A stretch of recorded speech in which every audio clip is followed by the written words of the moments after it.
नमस्कार, आप देख रहे हैं जस्ट टीवी। मैं हूं नेहा शुक्ला। स्ट्रेट टॉक लेकर आप सभी के सामने उपस्थित हूं। आइए शुरू करें आज का कार्यक्रम। तो वक्फ बिल को लेकर बवाल हो रहा है। वक्फ पर जो जेपीसी की रिपोर्ट आई है उसे विपक्ष ने फर्जी कहा है और कहीं ना कहीं इसे असंवैधानिक भी बताया गया। कुछ सवाल स्ट्रेट टॉक के भी हैं, हम चाहते हैं कि दर्शकों के सामने इनको रखें, उसके बाद आज के अपने पैनलिस्ट के जरिए इनको समझने का क्रम शुरू करें। तो दर्शकों से अनुरोध है कि आपने टीवी स्क्रीन पर ज़रा नज़र डालिए कि संसद में जेपीसी रिपोर्ट पेश कर दी गई है और असहमतियों को, यानी कि जो जिन बातों पर आपत्तियां थी, जिसका विरोध हो रहा था, उस पर गठित जेपीसी से क्या हासिल हुआ है, इसको भी समझने की कोशिश करेंगे। विपक्ष इस दौरान दावा कर रहा है कि जो जेपीसी की रिपोर्ट है वो असल में फर्जी है, क्योंकि इससे डिटेल डिस्कशन के जरिए जो है नहीं बनाया गया है। सत्ता पक्ष का दावा है कि असल में करप्शन पर नकेल कसने की उसकी कोशिश है। और एक बड़ा सवाल ये कहा जा रहा है कि क्या वक्फ बिल के प्रावधान अलोकतांत्रिक हैं और असंवैधानिक हैं। गैर मुस्लिम को वक्फ बोर्ड में शामिल करना, क्या जो भारतीय संविधान ने अधिकार दिया है सभी धर्मों की अधिकारों को संरक्षित करने का, उसमें धार्मिक स्वतंत्रता के अधिकार में इसे सेंध माना जाए, ये भी सवाल। और विपक्ष की जो चिंताएं हैं कुछ ऐसी हैं। हमारे साथ जो पैनल जुड़ चुका है, आइए उनका स्वागत कर ले। हमारे साथ बीजेपी के प्रवक्ता जुड़ रहे हैं, अश्विनी शाही जी। हमारे साथ कांग्रेस की प्रवक्ता है ऋतु चौधरी और वरिष्ठ पत्रकार पीयूष पंत। आप सभी का बहुत बहुत स्वागत। और शुरुआत में अश्विनी जी आपसे ही करना चाहूँगी कि पहले जेपीसी की रिपोर्ट से उन नोट्स को डिलीट किया जाना, जैसा कि विपक्ष का आरोप है, और अब अमित शाह कह रहे हैं सदन के भीतर कि हमें कोई आपत्ति नहीं है, आप जो नोट जोड़ना चाहें जोड़ ले। अश्विनी जी, आखिर ऐसा क्यों? पहले डिलीट करना और अब क्या गलती सुधारते हुए नजर आ रही है बीजेपी? आपने राज्यसभा में किरण रिजिजू जी का बयान नहीं सुना था जी। उन्होंने कहा कि हमने सभी आपत्तियों को भी उसमें जोड़ा है। ये लोकसभा की बात मैं नहीं कर रहा हूं, राज्यसभा में पहले बताया गया है। उसके बाद माननीय गृह मंत्री जी का बयान आया है कि हम जोड़ लेंगे उसमें। तो जोड़ा हुआ है, उसमें कहीं कोई चीज हटाया नहीं गया, बिना काट छाट के बिल को टेबल किया गया है। पहली बात जी। दूसरी बात यह है कि जो असहमति है, जो असंवैधानिक बिल है, आखिर ये संवैधानिक किसने बनाया था? हिंदुस्तान के संविधान ने बनाया था इसको संवैधानिक। नेहा जी, हिंदुस्तान के संविधान के हिसाब से ये बिल लाया गया। इसमें 95 में, 2013 में असीमित शक्तियां दी गई, अमेंडमेंट किए गए, बनाया गया उसी संविधान के हिसाब से। जब संविधान की मैं बात कर रहा हूं, मूल संविधान जो लिखा गया, उसमें भी सरकारों ने समय समय पर बदलाव किए हैं समय की मांग के हिसाब से। कांग्रेस ने भी किया है, हम लोग भी कर रहे हैं। वो संवैधानिक बदलाव होते रहे हैं। तो क्या वक्फ बोर्ड में बदलाव नहीं होना चाहिए या संवैधानिक कैसे हुआ? जब क्या एक सवाल मैं आपके सामने, दर्शकों के सामने छोड़ना चाहता हूं कि वक्फ बोर्ड का कोई व्यक्ति कह दे ये जमीन हमारी है, क्या उस कानून को बदला नहीं जाना चाहिए? कोई भी व्यक्ति हाई कोर्ट में, सुप्रीम कोर्ट में अपील करने की अधिकार रखता हो, क्या हमें जो है वो करना चाहिए या नहीं करना चाहिए? ये बदलाव होना चाहिए जी। सबसे बड़ी बात, जो वक्फ होता है उसका एक वाकिफ होता है और मालिक हो जाता है मुतवल्ली। जब मुतवल्ली उसको क्या करता है कि उस जमीन को अगर कोई वाकिफ, यतीम खाना, उसके लिए मस्जिद, दरगाह, किसी जो है बेवा, इन लोगों की सेवा के लिए वो वक्फ किया जाता है जमीन। लेकिन कितने प्रतिशत ये ऐसे लोग हैं जिनको उस जमीन का लाभ मिला है?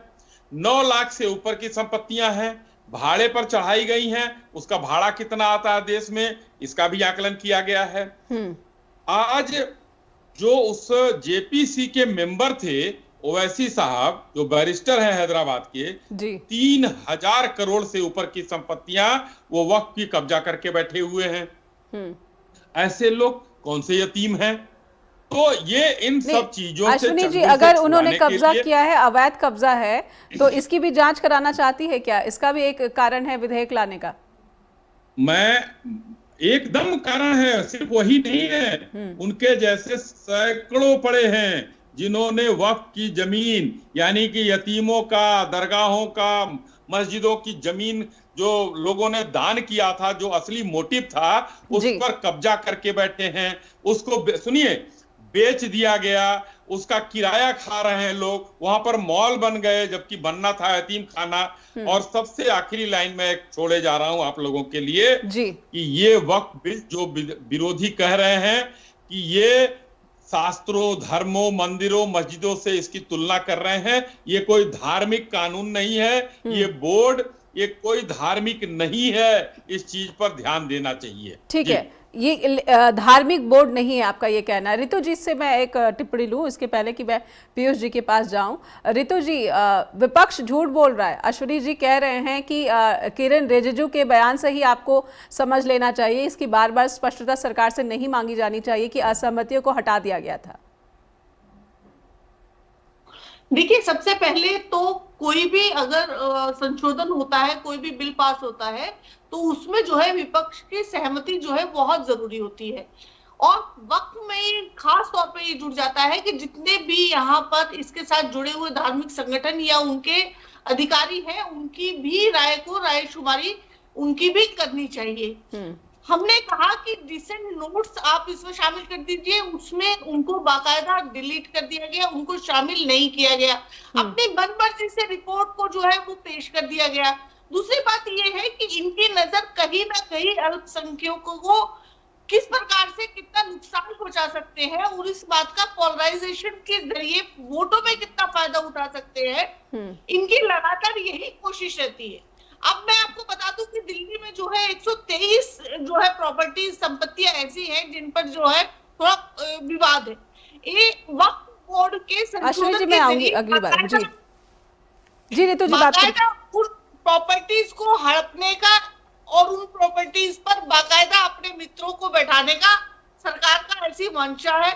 इस प्रकार से इस तरह के अलोकतांत्रिक असंवैधानिक बिल जो है इनके द्वारा पेश किए जाते हैं। लेकिन यहीं पर ये सरकार तमाम अपने मित्रों को, चाहे वो राम रहीम हो, चाहे वो आसाराम बापू हो, चाहे तमाम इस तरह के जो अपना बाबा रामदेव हो, उनको अरबों रुपए की, करोड़ों लाखों करोड़ों रुपए की जो जमीन आवंटित करती है जी, और बाकायदा वो लोग जो है पूरे बिजनेस रितु जी, कांग्रेस को सबसे बड़ी आपत्ति किन प्रावधान से है? जैसा अश्विनी जी ने कहा कि हाईकोर्ट में जाने की जो है वो आजादी नहीं होनी चाहिए क्या, अधिकार नहीं होना चाहिए क्या, या फिर जो क्लॉज ये कहता है कि महिलाओं को भी इस बोर्ड में शामिल करना हो गया और जो गैर मुस्लिम है उनके भी 2 सदस्यों को इसमें शामिल करना हो गया।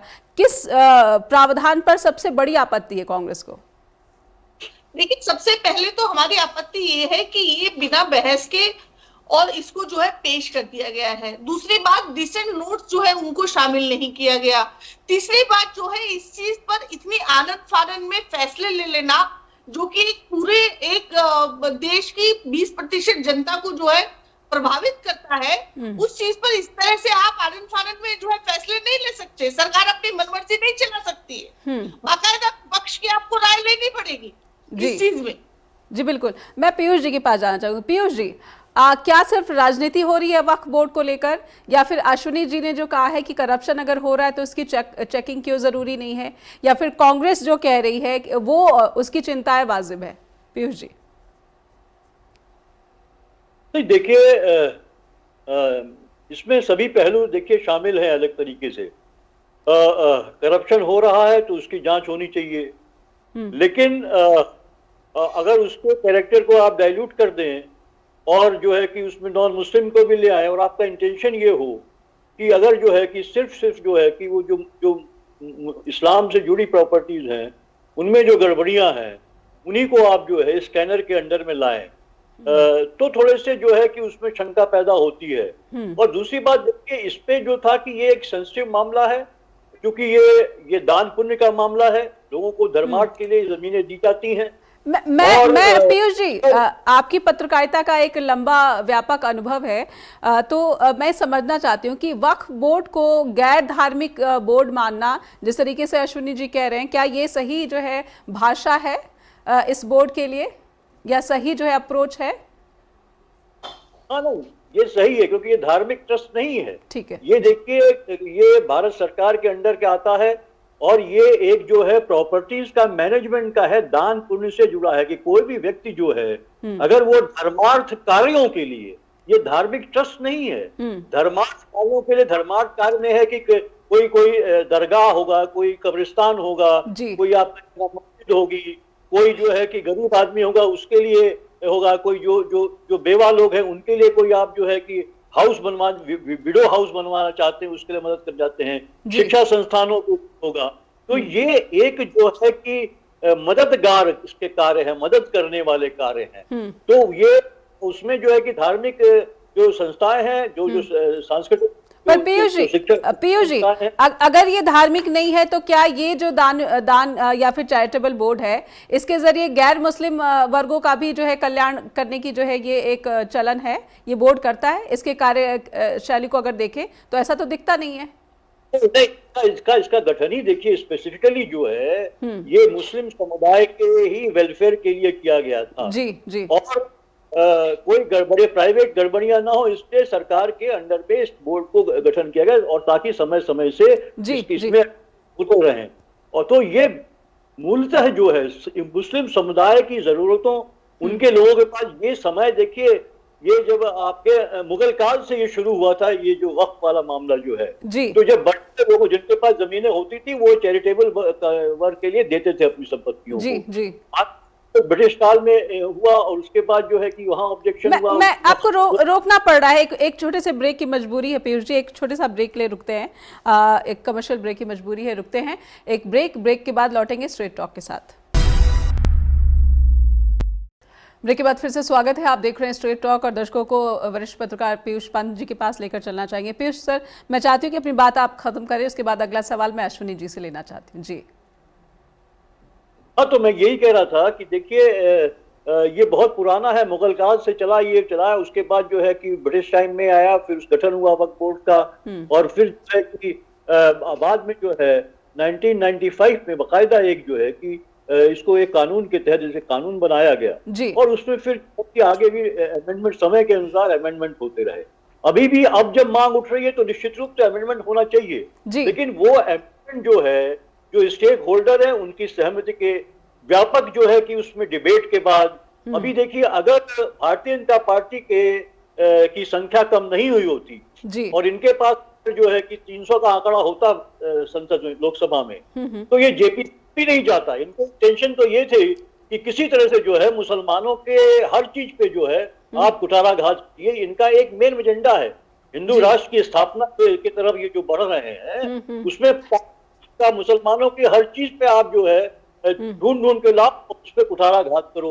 तो जो गड़बड़ियां है उसको ठीक करना जरूरी है। अगर वहां पे बेचा जा रहा है, गलत लोग बैठे उन संपत्तियों में जिनका अगर किराए पे उठाया जा रहा है अपने कॉमर्शियल पर्पस के लिए, तो उसका जांच होनी चाहिए और पनिशमेंट होना चाहिए।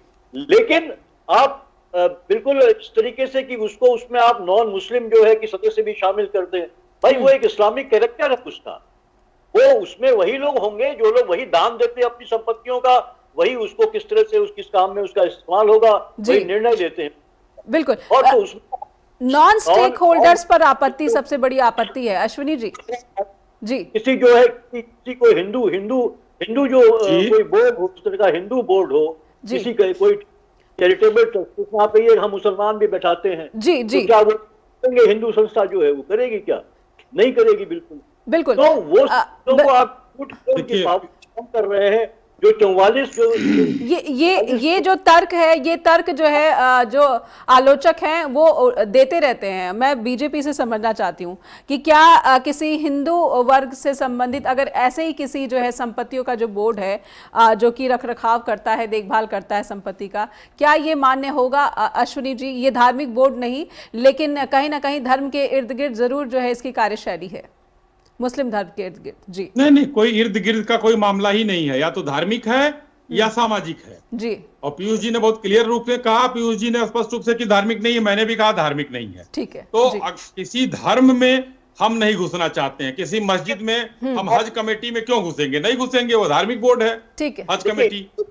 लेकिन एक मिनट मैं बता दूं कि धार्मिक और धर्मार्थ में फर्क है। धार्मिक और धर्मार्थ में फर्क है। ये धर्मार्थ कार्यों के लिए है, चैरिटेबल वर्क के लिए है, ये रिलीजियस बॉडी है, ये समझना जरूरी है। बिल्कुल ठीक है। अश्विनी जी अपनी बात रखें। जी मैं बताता हूं। तो धर्म आखिर इसका जो है किसी, ये आपने अभी कहा मुगलों के समय से था, लेकिन हिंदुस्तान के आजाद होने के बाद 1954 में वक्फ बोर्ड बना, 1954 में जी। उसके बाद जो है 95 में इसको असीमित शक्तियां दी गई। उसके बाद 2013 में जो है और उस शक्तियों को प्रगाढ़ किया गया।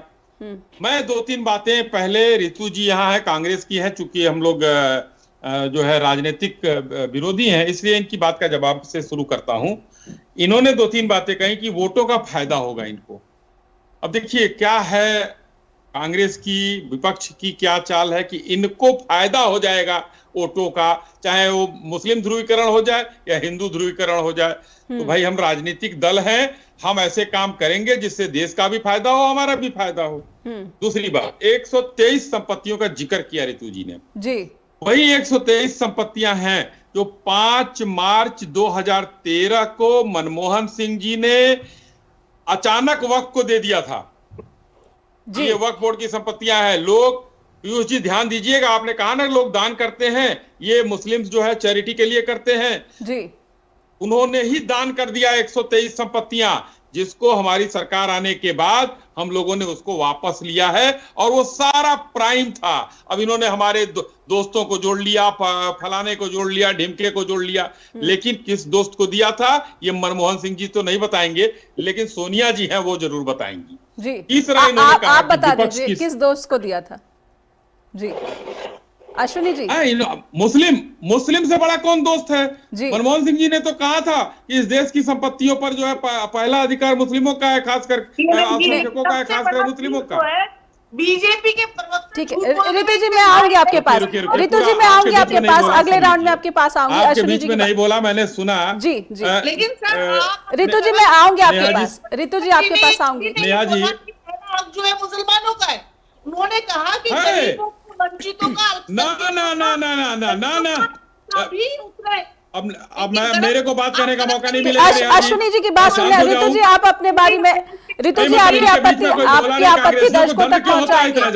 रितु जी आपकी आपत्ति दर्शकों तक पहुंचाएंगे। अश्विनी जी की बात सुन लेते हैं, अश्विनी जी की बात सुन लेते हैं। नंगा करती है तो समझ में आता है कांग्रेसियों को, अश्विनी जी बात रखें, बताने लोगों तो कांग्रेसियों को दर्द होने लगता है बीच में। रितु जी आपकी आपत्ति दर्शकों तक पहुंचाई जाएगी, आप अश्विनी जी को बात रखने दें, आपसे निवेदन है, आपसे निवेदन है। अश्विनी जी बात रखें जी।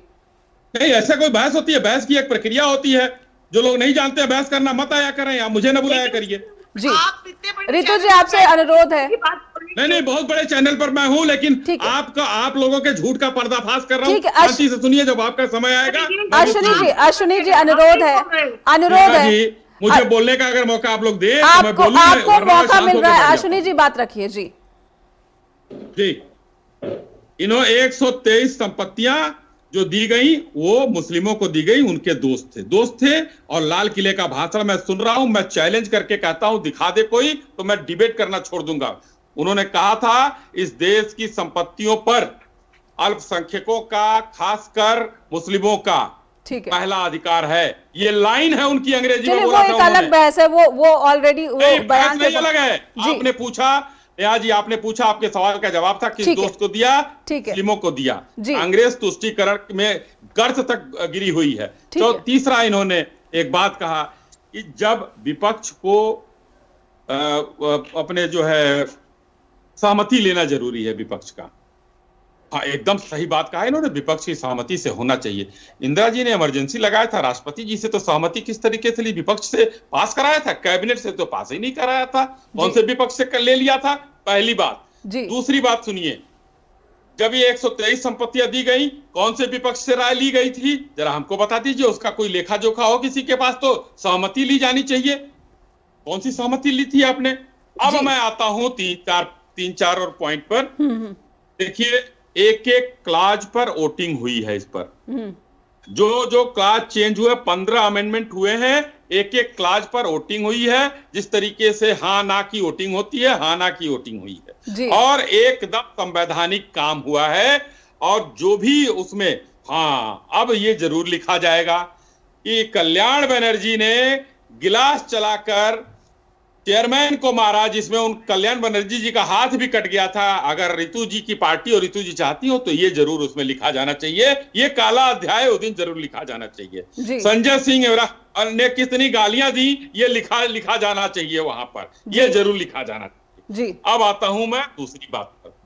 देखिए, हिंदू, मुस्लिम, सिख और ईसाई 4 हम लोगों ने पढ़ा है, लेकिन ये मुस्लिम हटा दीजिए, तो ये वक्फ बोर्ड के लोग जो है हिंदू जमीनों पर भी कब्जा कर रहे हैं, मुस्लिम जमीनों पर भी तो अपना वक्फ कर ही रहे हैं, सिख और ईसाई जमीनों पर भी कह दे रहे हैं। गोविंदपुर एक गांव है, दैनिक भास्कर की रिपोर्ट में बताता हूं, 10% वहां पर मुस्लिम है, 90% हिंदू हैं।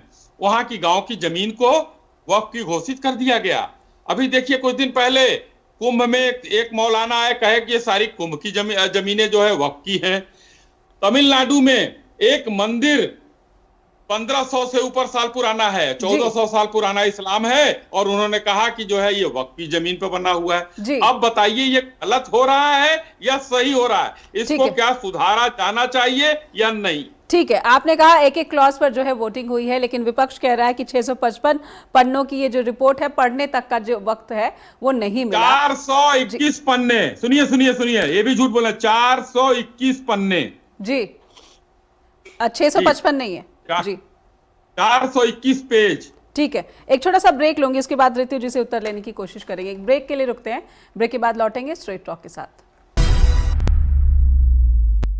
ब्रेक के बाद फिर से स्वागत है, आप देख रहे हैं स्ट्रेट टॉक और दर्शकों को लेकर चलते हैं ऋतु चौधरी के पास, कांग्रेस की प्रवक्ता। ऋतु जी, आप उत्तर दें, क्योंकि कहीं ना कहीं अलग अलग जो है बातें सामने आ रही हैं। विपक्ष जो कह रहा है, जो तर्क दे रहा है कि इतनी लंबी चौड़ी जेपीसी रिपोर्ट पढ़ने तक का समय नहीं दिया गया, एक एक क्लॉज पर जो चर्चा नहीं हुई, डिस्कशंस नहीं हुई। अश्विनी जी कह रहे हैं कि हर बात पर जो है चर्चा हुई है, डिस्कशंस हुई हैं, वोटिंग हुई है, उसके बाद ये इस रिपोर्ट को जो है स्वीकार किया गया है। ऋतु जी, इतना जो है विरोधाभास क्यों है? विपक्ष कुछ और कह रहा है और सत्ता पक्ष, रूलिंग पार्टी कुछ और कह रही है।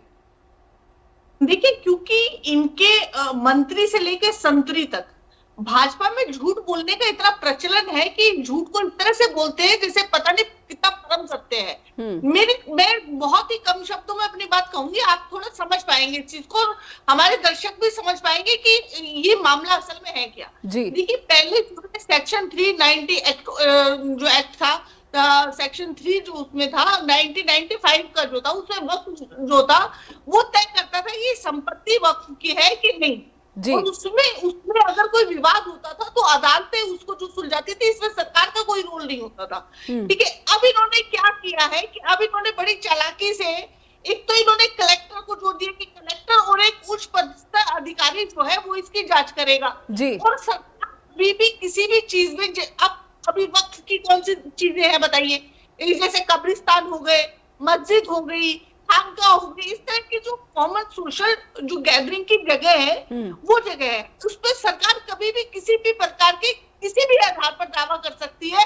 जैसे अभी ये मस्जिदों में भगवान को ढूंढते फिर रहे हैं, कल को ये इसके जेपीसी के जो संशोधन हुए हैं उनके अनुसार ये किसी भी कब्रिस्तान को ये बता सकते हैं कि गैर कानूनी है, ये वक्त की जमीन नहीं है, क्योंकि अगर कलेक्टर ने और उस अधिकारी ने उस पर जो है कार्यवाही शुरू करी और रिपोर्ट नहीं दी, मान लो 50 साल रिपोर्ट नहीं दी, तो 50 साल तक वो जमीन जो है वक्त की नहीं मानी जाएगी।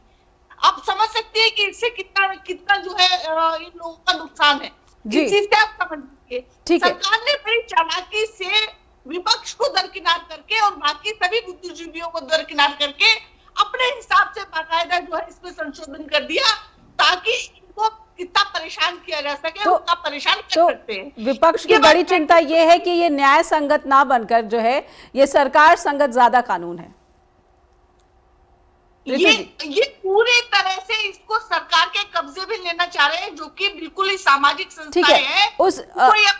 अभी अश्विनी जी ने जिन 123 संपत्तियों का जिक्र किया, उसके बारे में आपका क्या उत्तर है? मैं ये भी अपने दर्शकों तक जरूर। 123 संपत्तियां हैं वो यही है जो मैंने आपको बताया जी, जिसमें मस्जिद भी है, जिसमें खानका भी है, जिसमें कब्रिस्तान भी है, जिसमें है और ऊपर विवाद है, वो अदालत में वो चल रहे हैं जी, लेकिन सरकार उसमें बाकायदा रिपोर्ट लेकर आएगी और वो की पूरी संपत्तियां जो है सरकार के पास चली जाएगी जी, और ये लोग बिना पूछते रह जाएंगे। इन पर ऐसा नहीं है कि वो चीजें इस्तेमाल नहीं हो रही है, वो इन्हीं लोगों के कल्याण के लिए है, लेकिन ये सरकार जो है पूरी मैं अश्विनी जी बिल्कुल संक्षेप में टिप्पणी, फिर मैं पीयूष जी से भी सवाल लेना चाहती हूँ जी, संक्षेप में जी। सिर्फ 2 बातें कहनी है मुझे नेहा जी, 2 बातें कहनी है। हमारी कांग्रेस की बहन रितु जी बैठी हैं यहाँ, इनको 123 संपत्तियों के बारे में पता नहीं है कि क्या क्या था, और अब वो हम लोग वापस ले चुके हैं, कहीं कोई केस नहीं चल रहा है, उसको वापस वो हो चुकी हैं, वो जहां थी वक्त की नहीं है वो। पहली चीज। दूसरी बात मैं बताना चाहता हूं कि भाई चलिए अच्छी बात है, सारी चीजों को छोड़ दीजिए, लेकिन वक्फ की जो जमीनें हैं उसकी जो हम तो कह रहे हैं कि भाई रजिस्टर्ड अगर हैं तो हम जो है उसका कागज देखेंगे, और कागज देख के हम कहेंगे रजिस्टर्ड है तो आप जो है जाइए, आपकी वक्फ की जमीन है, वरना अगर नहीं है तो वही खाली कर दीजिए जी। सीधा सा एक मैटर है। अब देखिए, उत्तर प्रदेश में कौसाम्बी में 97 एकड़ जमीन वक्फ कब्जा करके बैठी थी, जो कि सरकारी जमीन थी, कागज कहीं नहीं था, सरकार ने कागज मांगा, पैमाइश कराया, 1309 फसली के बाद का वो है कागज उनके पास था नहीं, उसके पहले का जो होगा देखा जाएगा। वो लोग कागज नहीं दिखा पाए, और 97 एकड़ जो है खाली कराकर सरकार ने वापस ले लिया। और ऐसे ही चल रहा है उत्तर प्रदेश में, तो जांच, सघन जांच चल रही है, इसी तरीके से पूरे देश में चलेगी। कब्जा नहीं करने दिया जाएगा किसी को, कागज दिखाइए, वक्फ की साबित करके ली जाएगी। ठीक है, यानी कि अगर कानून के जी रितु जी बिल्कुल संक्षेप में, मैं पीयूष जी से सवाल लेना चाहती हूँ। जी देखिए, ये जो है ये कह रहे हैं कि कागज दिखाइए। अब इनसे ये कहिए कि कागज उससे आसाराम से भी मांगे, जिन्होंने किसानों के हजारों एकड़ जमीन पर कब्जा किया हुआ है, उस रामदेव से भी मांगे। जब किसान इस चीज के लिए, अपनी जमीन मांगने के लिए प्रदर्शन करते हैं, उनको पकड़कर लाठियों से उनको नहीं, तो कागज दिखाइए, ये मांग करना क्या गलत है क्या? ठीक है, अगर उन मामलों में भी जिसपे कांग्रेस को जो है चिंता है, उन मामलों पर भी कागज जरूर मांगा जाना चाहिए, लेकिन अगर इन मामलों पर भी कागज मांगा जा रहा है तो इसका जवाब ऐसे दिया जाएगा क्या? पीयूष जी से मैं समझना चाहती हूँ। पीयूष सर, ये इस बिल को ऐसे ही इस लेंस से क्यों देखा जा रहा है कि ये मुस्लिम अपीजमेंट है या फिर हिंदू अपीजमेंट बिल है? इसको इस लेंस से क्या देखे जाने की जरूरत है, या फिर इससे अलग हटकर, क्योंकि ये इंडिया की मेरे ख्याल से 3rd जो लार्जेस्ट लैंड ओनर्स है, वक्फ बोर्ड उनके तहत जो है वो कंट्रोल करता है, इन दोनों ही तथ्यों से हटकर इसको देखे जाने की जरूरत है क्या? हाँ, बिल्कुल देखे जाने की जरूरत है, उसको बिल्कुल ऑब्जेक्टिवली देखे जाने की जरूरत है, लेकिन हो यह रहा है कि पॉलिटिक्स हो रही है और एक पार्टीजन व्यू चल रहा है इसमें, क्योंकि तीसरी सबसे ज्यादा जो है कि ये संस्था है जिसके पास जमीनें हैं, वो कहीं जो है भारतीय पार्टी को वो पचा नहीं पा रही कि कोई मुस्लिम संस्था के पास इतनी ज्यादा जमीनें हो, तो वो कहीं ना कहीं उसको पचा नहीं पा रही है, क्योंकि मुसलमानों को नफरत का एक माहौल वो पैदा करना चाह रही है right from the very beginning. और राष्ट्रीय सेवक संघ का ये सबसे टॉप एजेंडा है मुसलमानों से नफरत करने का, और तो वो उसको इम्प्लीमेंट कर रही है हर तरीके से, जो भी मौका मिलता है, और उत्तर प्रदेश उसका सबसे ज्वलंत उदाहरण है इसके लिए, और वो पूरे देश में हो रहा है इस तरह से। तो लेकिन जहां वो गड़बड़ियां, देखिए पहले रजिस्ट्रेशन का कोई प्रावधान नहीं था, इसीलिए इस बिल में सरकार लेके आई है कि रजिस्ट्रेशन कराना होगा, और अभी भी सरकार ने कहा है कि जो अमेंडमेंट हो रहा है कि पिछले तरीके से नहीं होगा, अब से जो है कि सारी चीजें जो होंगी वो आपको रजिस्टर करानी पड़ेंगी। और उसमें ये भी कहा है कि जो 5 साल तक जो है कि जो इस्लाम धर्म को फॉलो करता रहे, वो वही दे सकता है, कोई जमीन को डोनेट कर सकता है। ठीक है, आगे तो करिए आप, ताकि गड़बड़ियां पैदा ना हो। जो इस तरह का व्यक्ति हो जो अपनी जमीन दान दे रहा है, किसी और पर्पस के लिए दे रहा है, उसमें जो गड़बड़ी पर्पस के लिए हो रहा है कि नहीं हो रहा है, वो सारी चीजें कर रही है, चाहे वो इस्लामिक संस्था जुड़ी हो, चाहे वो हिंदू संस्था जुड़ी हो, क्योंकि विश्व हिंदू परिषद है, उसकी भी बहुत सी प्रॉपर्टीज हैं। अयोध्या में बहुत इलीगली तरीके सरकारी जमीनें कब्जा की गई हैं, इन्हीं लोगों ने, इन्हीं के दोस्त तमाम आरएसएस वाले, विश्व हिंदू परिषद वाले, भाजपा वाले, बॉलीवुड वाले, तमाम एग्रीकल्चर लैंड को नॉन एग्रीकल्चर डिक्लेयर करके ले लिया गया है, तो इसकी भी जांच होनी चाहिए सारी। जो हिंदू बड़े बड़े महंत हैं, उन्होंने आश्रम खोल रखे हैं, तमाम इलीगल है, उसमें जो है बहुत से यह इलीगल है, वो सब जो है उसको कब्जा किए बैठे हैं, उसकी भी करिए ना, बराबर चीज करिए, इसमें कोई दिक्कत नहीं है जो गड़बड़ियां, लेकिन ये चैरिटेबल काम के लिए है, तो उसका जो चैरिटेबल कैरेक्टर है उसमें इंटरफेरेंस नहीं होना चाहिए। और एक इस्लामिक बॉडी है, वो इस्लामिक लोगों के मदद के लिए, उन्हीं के लिए है, तो इसलिए इस्लामिक उसमें जो है अधिकार होने चाहिए, और उन्हीं उसमें कोर्ट भी बना हुआ है, उसमें वक्फ बोर्ड का कोर्ट भी, उसको हटा के आप जो है कि आगे के सिविल कोर्ट में ले जाना चाह रहे हैं उन चीजों को, तो खामोखा आप जो है कि एक तरीके से उनको उनके अधिकार क्षेत्र में जो है अपना हस्तक्षेप उनको परेशान करने के नियत से ये किया जा रहा है। जहाँ गड़बड़ियां रूप से उसको ठीक करना चाहिए, करप्शन है उसको ठीक करना चाहिए जी। और जो उसका बेजा इस्तेमाल कर रहे हैं, जिस पर्पज के लिए है वो जमीनें, उनको नहीं हो रहा है, तो आप उनको उनसे छुड़वाइए और उसको आप अपनी तरफ से ऐसे संस्थाओं को आप दीजिए इस्तेमाल के लिए जो इस तरह के काम कर रही हैं, जो धर्मार्थ काम कर रही हैं, जो इस्लामिक इंस्टीट्यूशन है। लेकिन आप कि वो कब्जा ले, वो ये लोग हैं जाए कि देखो हम इसको ठीक कर देंगे। जिस तरह से जल्दबाजी में जेपीसी में कोई डिस्कशन हुआ नहीं, 7-8 जो सदस्य थे उनको सस्पेंड कर दिया गया वहां पे, ठीक है। उसके बाद जल्दी जल्दी आनंद फानंद में रिपोर्ट ला के जमा कर दी गई, क्योंकि ये था कि इलेक्शन भी था, दिल्ली में भी इलेक्शन था, यूपी में बाई इलेक्शन था। ये तमाम चीजें दिखानी थी कि एक मैसेज देना था कि देखो हम सब ठीक कर रहे हैं, इन लोगों को जो गड़बड़ियां इनकी ठीक कर रहे हैं। और रिपोर्ट अभी 44 जो है ऑब्जेक्शन लगाए थे ऑपोजिशन ने, किसी को सब खारिज कर दिया गया इस रिपोर्ट पे। और तो ये तमाम चीजें है, जो नॉन स्टेक होल्डर है उनसे बातचीत की गई। अरे उनका क्या मतलब है? जो लोग अफेक्टेड हैं, जिनकी प्रॉपर्टीज हैं, जिन्होंने डोनेट की हैं, या जो कार्य उनके करने वाले लोग हैं, उनसे आप बातचीत करिए ना, तब आपको समस्याएं। जी मैं एक ब्रेक लूंगी, मैं एक छोटे से ब्रेक के लिए रुकूंगी, उसके बाद अश्विनी जी आप अपनी आपत्ति रख सकते हैं। एक ब्रेक लेते हैं, ब्रेक के बाद फौरन हाजिर होते हैं। ब्रेक के बाद फिर से स्वागत है, आप देख रहे हैं स्ट्रेट टॉक। अश्विनी जी के पास लेकर चलते हैं दर्शकों। अश्विनी जी, आप अपनी आपत्ति यहाँ पर रख सकते हैं, लेकिन उससे पहले एक बात मैं जोड़ देना चाहती हूँ कि हर धर्म जो है अपने आप में अलग होता है। हिंदू धर्म, मुस्लिम धर्म, सिखिज्म की बात आपने की, ईसाई धर्म की बात कही। अगर अलग अलग धर्मों में इस तरह के किसी बोर्ड का जो है इस तरह के नहीं है तरीका, तो फिर वक्फ बोर्ड को क्यों ना धर्मार्थ, जैसा कि पीयूष जी ने कहा कि ये धार्मिक नहीं लेकिन धर्मार्थ तो है। अश्विनी जी। जी देखिए नेहा जी, मैं पीयूष जी जैसे पत्रकार का बड़ा सम्मान करता हूं, लेकिन पीयूष जी भी आज जो है दो तरह की बातें बोल रहे हैं। वो साफ स्पष्ट नहीं है कि विरोध करना है कि नहीं करना है, क्योंकि विरोध कर नहीं पा रहे हैं लेकिन करना है। आज इन्होंने अभी कहा कि उनके लिए एक न्यायालय बना हुआ है, अब ये लोग सिविल कोर्ट में लाना चाहते हैं। भाई, सिविल कोर्ट को हिंदुस्तान के संविधान ने बनाया है। हमने 90 दिन के अंदर हाई कोर्ट में या दूसरे कोर्ट में जाने का उसमें प्रोविजन किया है, तो उनके ट्रिब्यूनल में क्यों हम रखें? जब हम कोई भी मुकदमा लड़ते हैं, नीचे लोअर कोर्ट से लड़ते हैं, फिर हाई कोर्ट जाते हैं और सुप्रीम कोर्ट जाते हैं। यह संविधान ने हमको अधिकार दे रखा है, तो उस अधिकार का हनन उनके ट्रिब्यूनल में सिर्फ क्यों हो? क्यों ना हाई कोर्ट में और सुप्रीम कोर्ट में जाए मुकदमा? एक पहला क्वेश्चन मार्क, जिस पर जो है स्वयं पीयूष जी जो है डिलेमा में है कि क्या करना चाहिए। दूसरी बात, ये कह रहे थे कि मुसलमानों से ये लोग चिढ़ रखते हैं, जलन रखते हैं। 2014 के पहले हिंदू तो 2 दर्जे का होता था। देश का प्रधानमंत्री कहता था संसाधनों पर पहला हक मुसलमानों का है। हिंदू शब्द कहना सांप्रदायिक हो जाता था, हिंदू शब्द कहना सांप्रदायिक हो जाता था, और बाकी सब सेकुलर थे, तथा कथित सेकुलर।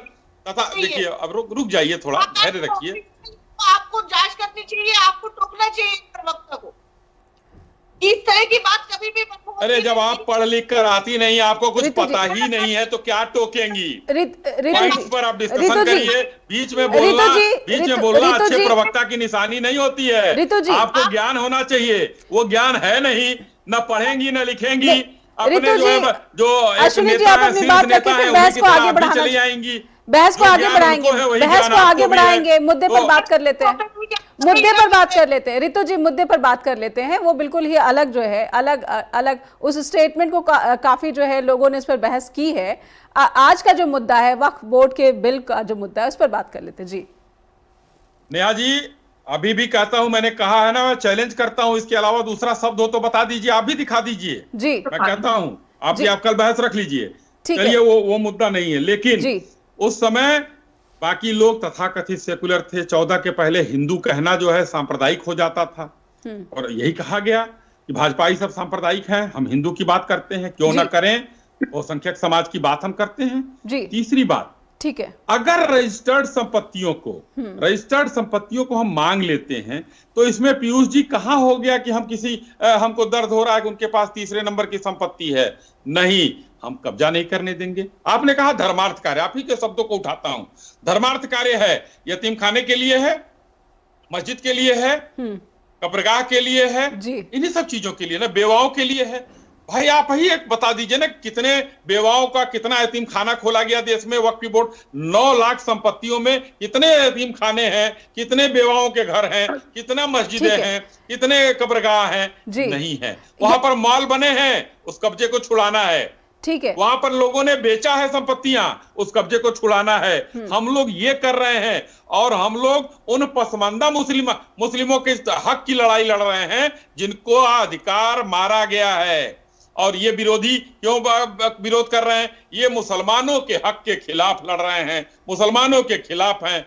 कहीं हम मुसलमानों के खिलाफ नहीं है, हम हक दिलवाने की बात कर रहे हैं जो इनके मुसलमान धन्ना सेठ अपने ये धर्मार्थ कार्यों के नाम पर उस पर जो है कुंडली मारकर बैठे हुए हैं। ठीक है, लेकिन कांग्रेस की प्रवक्ता ने यहाँ पर जो आपत्तियां डाली कि अलग अलग आश्रमों के जो तथाकथित जो संचालक है, उनके कब्जे में भी बहुत सारी संपत्तियां हैं, उसके तरफ सरकार क्या कर रही है? एक लाइन का जवाब देता हूं। बिल्कुल बिल्कुल नेहा जी एकदम। अगर मान लीजिए कि 56 साल तक उनकी सरकार थी तो आसाराम बापू भी जिंदा थे, राम रहीम भी जिंदा थे, और अयोध्या के संत जिसका नाम पीयूष जी ने किया कब्जा करके बैठे हैं। क्यों नहीं कोई बिल लेकर आए? उस समय तो मुस्लिम तुष्टीकरण में वो थे, ले आए होते ना, बिल ले आए होते, जबरदस्ती उनको जमीन नापी करा के उखाड़ कर फेंक दिए होते। नहीं लेकर आए, सवाल आपसे है, आपने क्या किया? हुआ है 14 के बाद। हम तो कर रहे हैं जी, हम तो अभी शुरू किए हैं। हम तो इनको, अगर क्या राम रहीम की जमीन खाली नहीं कराई गई तो इन जो है धन्ना सेठों, मुस्लिम धन्ना सेठों से जमीन नहीं खाली कराई जानी चाहिए कब्जे की। ये जवाब होता है? ये कोई तर्क है? जी ठीक है। पीयूष जी आप राम रहीम को पैरोल क्यों दिया जाता है बार बार? एक अपराधी है, बलात्कारी है, उसको पैरोल पे आप लेते हैं वोट लेने के लिए। ठीक है, उसके खिलाफ। ठीक है पीयूष जी, सिंघवी साहब, कपिल सिब्बल, ये आपके पास बड़े बड़े वकील है कांग्रेस के पास, क्यों नहीं चले जाते हैं कोर्ट की? उनको पेरोल नहीं देना चाहिए? जाइए, हम तो संवैधानिक विरोध थोड़े कर रहे हैं आपका, जाइए आप करिए। ठीक है, रितु जी की आपत्ति ले लेते हैं। रितु जी देखिए, मोदी जी ने बोला था कि ये लोग आपके घर में घुस के आपका मंगलसूत्र छीन लेंगे, आपकी भैंस छीन लेंगे। तो कांग्रेस का तो ऐसा कोई इरादा था नहीं कभी भी। लेकिन हाँ, मोदी जी का इरादा ये जरूर है कि मुसलमानों के घर में घुसकर उनकी जमीन हड़प ली जाए, उनके संसाधन हड़प लिए जाए और उनको बिल्कुल सड़क पे ला दिया जाए। ये मोदी जी की जो ख्वाहिश है वो जरूर है। इसी के तहत ये जो बिल पेश किया गया है, इसी के तहत जो है वक्फ बोर्ड पर इतनी पाबंदियां लगाई गई है, इसी के तहत जो है विपक्ष को बोलने नहीं दिया गया और विपक्ष के डिसेंट नोट्स को जो है उस पर शामिल नहीं किया गया। ठीक है, मैं जेपीसी की कार्यशैली को लेकर भी पीयूष जी से समझ लेती हूँ। पीयूष जी, इससे पहले भी कई मुद्दों पर, कई विधेयकों पर भारत के भीतर जो है जेपीसी का गठन हुआ है। जेपीसी की कार्यशैली क्या वैसी ही दिखती है कि अगर बहुमत जो है पूरा होता और टीडीपी और जेडीयू की कोई बाध्यता नहीं होती, बंधन नहीं होता, तो शायद ये जेपीसी का गठन जैसा कि आपने कहा नहीं हुआ होता। क्या जेपीसी का सिर्फ खाना पूर्ति करने के लिए गठन किया गया और ये जो इतनी दौर की बैठकें हुई, अलग अलग लोगों को, संगठनों को बुलाया गया, नेतृत्व को बुलाया गया, यहाँ तक कि मुझे याद है कि मीरवाइज उमर फारूक को भी जम्मू कश्मीर से बुलाया गया, ये सब दिखावा था?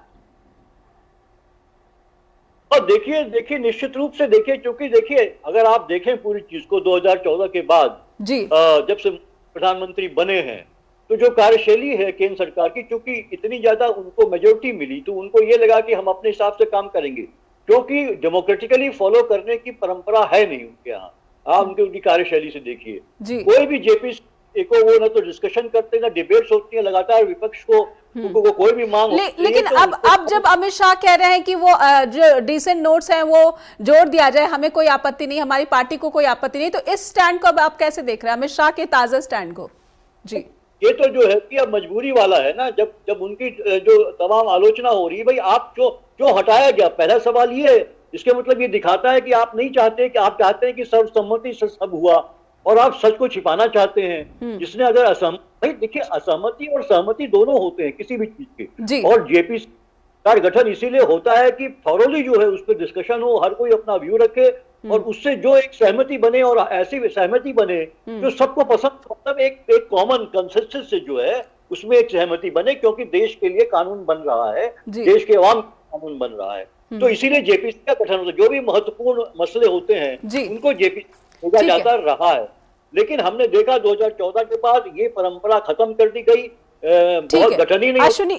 अश्विनी जी से जाते जाते जी पूरी कर पीयूष जी की बात पूरी कर ले, जो है पीयूष जी बात पूरी कर ले, पीयूष जी, अश्विनी जी, पीयूष जी की बात पूरी कर ले। इस बार जो नंबर्स कम आए हैं और ये दबाव बना जो है पार्लियामेंट के अंदर कि जेपीसी बनाई, तो मजबूरी थी मोदी सरकार की कि उनको जेपीसी का गठन करना पड़ा। वरना अगर ज्यादा संख्या होती तो ये खारिज कर देते, सीधे कानून लाते और यस और नो हाथ उठवा के जो है कि या विपक्षी सदस्यों को सस्पेंड करके पास कर लेते। तो इनकी कार्यशैली ये सबने देखी है। ठीक है, जेपीसी में भी विपक्षी सांसद सस्पेंड किए गए, अगर जो संसद में नहीं सस्पेंड कर सके। जी अश्विनी जी, जी नहीं, मैं तो बड़ा वो हूँ, किसी भी हमारे पीयूष जी ने, रितु जी ने या आपने कम से कम इस पॉइंट को नहीं उठाया कि जेपीसी का गठन जो है किसी चीज को बनाने के लिए होता है। वहां गिलास किसी के ऊपर फेंक कर मारने के लिए थोड़े बनता, वहां गुंडों की फौज थोड़े खड़ी थी, वहां तो सांसदों की फौज थी जो नीति निर्माता है हमारे। उसके बारे में किसी ने चिंता नहीं की। जेपीसी के बारे में पीयूष जी को चिंता हो रही है कि जेपीसी का गठन नहीं हुआ। आपको ध्यान होगा पीयूष जी, 10 साल हम लोग पूर्ण बहुमत में रहे हैं। हमको अगर लाकर बनाना होता तो पहले हम बना देते, हम बहुत कुछ कर लेते। ठीक है, अब हमको लाने की आवश्यकता नहीं थी कि हम कमजोर हो गए हैं। हम कहीं कमजोर नहीं है, एनडीए बहुत मजबूत है। वो एनडीए अलायंस की तरह जो खंड विघटित नहीं हुए हैं, हमारे सब में एक साथ लोग जुटे हुए हैं। और हम सीना ठोक कर कह रहे हैं कि ये रिपोर्ट लागू होगी और देश में लागू कराया जाएगा। यतीमों को, बेवाओं को, मस्जिदों को उनका हक दिलाया जाएगा और जो भी कुंडली मारकर बैठे हैं उनको कानूनी हिसाब से हटाया जाएगा। जी, यही कानून की जो प्रक्रिया है, अलग अलग धर्मों के जो कब्जा की हुई संपत्तियां, क्या उधर भी जो है सरकार का रुख जाएगा, ये समय बताएगा। बहुत बहुत धन्यवाद करना चाहती हूँ, समय समाप्त हो गया। अश्विनी जी आपका भी, रितु जी आपका भी, और पीयूष जी आपका भी बहुत बहुत आभार कि आपने वक्त दिया, स्ट्रेट टॉक के मंच पर आए। और दर्शकों से अनुरोध करना चाहती हूँ कि आपका वक्फ बिल को लेकर ये जो विवाद भारत के भीतर चल रहा है उसको लेकर क्या कहना है, क्या सोच है, हम तक पहुंचाएं। लिखिए ईमेल info@justbroadcasting.com और neha@justbroadcasting.com पर भी ईमेल भेज सकते हैं। अपना ख्याल रखिए, जुड़े रहिए जस्ट टीवी पर।